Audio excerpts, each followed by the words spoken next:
எல்லாரையும் நேசித்தார். ஒரு சொல்லுவாங்க, ஒரு பழமொழி, கொடுக்காமல் அன்பு செலுத்த முடியாது.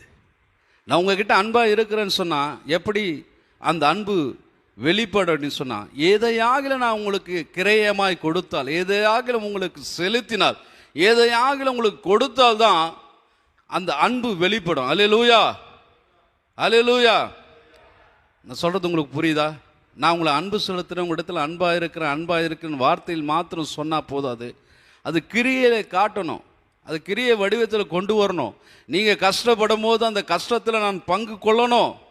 நீங்கள் கண்ணீர் வடிக்கும் போது அந்த கண்ணீருக்கு நான் பங்குள்ளவனா இருக்கணும். அழாத, ஏன் அழுற, உன் கஷ்டம் என்ன விசாரிக்கணும். அதுதான் உண்மையான அன்பு. நீ பசியாக இருக்கும்போது அது பசியை போக்கக்கூடியவனா இருக்கணும். அல்லேலூயா. இயேசு கிறிஸ்து பாருங்க, அவர் வாழ்ந்த நாட்களில் என்னை பின்பற்றுங்கள், என்னை போல் மாறுங்கள் என்று சொன்னார். அவர் பாருங்க, இந்த உலகத்தில் வாழும்போது எல்லாரையும் நேசிக்கிறவராக இருந்தார், எல்லாரிடத்திலும் அன்பு செலுத்துகிற தேவனாக இருந்தார். நம்ம